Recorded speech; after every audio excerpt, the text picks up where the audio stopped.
Morning students. तो आज हम कक्षा 10वीं विषय सामाजिक ज्ञान अर्थशास्त्र है ना विकास की समझ के अंतर्गत मानव विकास सूचकांक पढ़ेंगे।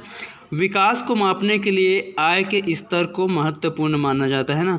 विकास को मापने के लिए विभिन्न परिवारों के व्यक्तियों के जो आय होते हैं ना उसके आय के जो स्तर है उसको महत्वपूर्ण माना जाता है, किंतु समग्र विकास को है ना संपूर्ण विकास को मापने के लिए ये मापदंड पर्याप्त नहीं है ना। आय का जो स्तर है वो संपूर्ण विकास को मापने के लिए पर्याप्त नहीं है। हमें अन्य मापदंडों के बारे में भी विचार करना होगा। इसकी सूची लंबी हो सकती है पर हमें कुछ चुने हुए मापदंडों को लेना होगा। पिछले लगभग 2 दशक में स्वास्थ्य और शिक्षा जैसे सूचकों को राष्ट्रीय आय के साथ व्यापक स्तर पर विकास की माप के लिए प्रयोग किया जाने लगा है ना। पिछले 2 दशकों से है ना लगभग 20 सालों से स्वास्थ्य और शिक्षा जो है सूचकों को राष्ट्रीय आय के साथ विकास की माप के लिए प्रयोग किया जा रहा है। उदाहरण के लिए संयुक्त राष्ट्र विकास कार्यक्रम द्वारा प्रकाशित मानव विकास रिपोर्टों में भी विभिन्न देशों की तुलना उनके शिक्षा, स्वास्थ्य एवं जीवन प्रत्याशा के आधार पर की जाती है ना। आगे हम देखेंगे जीवन प्रत्याशा। जीवन प्रत्याशा क्या होता है? जन्म के समय एक व्यक्ति के औसत अनुमानित जीवन काल को दर्शाती है ना। जो जीवन प्रत्याशा है वो जन्म के समय एक व्यक्ति के औसत अनुमानित काल को दर्शाती है। यह एक अनुमान लगाती है कि एक बच्चा कितने वर्षों तक जीवित रह सकता है। समग्र विकास की दृष्टि से यह एक महत्वपूर्ण सूचक है। साक्षरता दर जो है 15 वर्ष और उससे अधिक आयु के लोगों में साक्षर जनसंख्या के अनुपात को बताती है ना। साक्षरता दर जो है 15 वर्ष और उससे अधिक के आयु के लोगों में साक्षर जनसंख्या कितने हैं इसके अनुपात को वो बताती है। यदि हम सब के लिए स्कूलों की व्यवस्था कर रहे हैं तो आने वाली पीढ़ी में ये साक्षरता दर बढ़नी चाहिए है ना। जैसे स्कूल खुल रहे हैं, सभी को स्कूल अनिवार्यतः है ना। यदि हम सब के लिए स्कूलों की व्यवस्था कर रहे हैं तो आने वाली पीढ़ी में जो साक्षरता दर है ये बढ़नी चाहिए। 5 वर्ष तक की उम्र मनुष्य के विकास का महत्वपूर्ण समय होता है ना। जो 5 वर्ष तक की जो आयु है वो मनुष्य के विकास का महत्वपूर्ण समय होता है। उसमें इस अवधि में मनुष्य के मस्तिष्क का सबसे अधिक विकास होता है ना। 5 वर्ष तक की आयु में मनुष्य के जो मस्तिष्क है उसका अधिक विकास होता है। यदि इस अवधि में बच्चा कुपोषित हो जाता है तो उसका प्रभाव जीवन भर पड़ने की संभावना बनी रहती है ना। यदि 5 वर्ष तक कोई बच्चा कुपोषित हो जाता है तो उसका प्रभाव उस पर जीवन भर पड़ने की संभावना बनती है।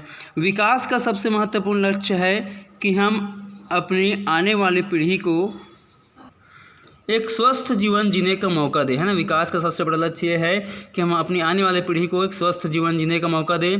बच्चों में कुपोषण को 2 रूपों में मापा जा सकता है ना। बच्चों को जो कुपोषण होता है उसमें हम 2 प्रकार से इसको माप सकते हैं। उम्र के अनुसार ऊंचाई और उम्र के अनुसार वजन। बच्चों में ऊंचाई तथा वजन का स्तर यदि एक सीमा से कम है तो वे बच्चे कुपोषित कहलाएंगे हैं। इस बात की बेहतर जानकारी आप आंगनबाड़ी केंद्र में जाकर पता कर सकते हैं। उपयुक्त महत्वपूर्ण सूचकों के आधार पर हम निम्नलिखित तालिका का अवलोकन कर सकते हैं। नीचे देखिए तालिका दिए हुए है 17.5। भारत व पड़ोसी देशों के चयनित मानव विकास सूचक वर्ष 2010 के अनुसार है ना। भारत और पड़ोसी देशों के चयनित मानव विकास सूचक तो हम यहाँ पर देखेंगे देश है ना। जीवन प्रत्याशा, साक्षरता दर 15 वर्ष और उससे अधिक, 5 वर्ष की उम्र में के बच्चों में कुपोषण का स्तर, इसको हम इसमें समझने का प्रयास करेंगे। तो देश है नेपाल का देखिए, तो नेपाल में जीवन प्रत्याशा है वो 69 वर्ष है। तो एक व्यक्ति का अनुमानित जीवन काल वहाँ पर नेपाल में क्या है 69 वर्ष है। साक्षरता दर 15 साल और उससे अधिक है ना, तो वहाँ पर 59% है नेपाल में साक्षरता दर।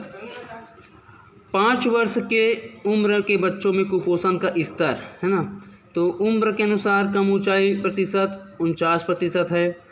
उम्र के अनुसार कम वजन प्रतिशत तो ये 39% है। भारत दूसरा देखिए, भारत में जीवन प्रत्याशा 65 वर्ष है।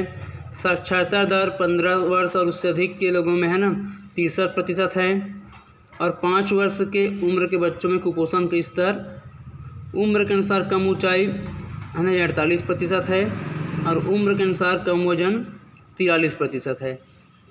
इसी प्रकार हम देखते हैं चीन, तो चीन में जीवन प्रत्याशा है 73 वर्ष है, साक्षरता दर 98%, उम्र के अनुसार कम ऊंचाई 10%, और उम्र के अनुसार कम वजन प्रतिशत में 4% दिया गया है।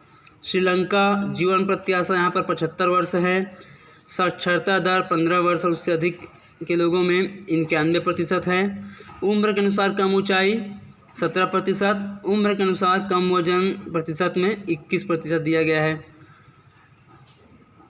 तो मानव विकास की दृष्टि से हमें आय व अन्य लक्ष्यों को समग्र रूप से देखना चाहिए। इस नज़रिए से हमने मानव विकास के सूचकों को समझा है। विकास का प्रभाव मानव जीवन पर झलकना चाहिए। शिक्षा व स्वास्थ्य संबंधी सूचकांक इसके सबसे अहम पहलू हैं।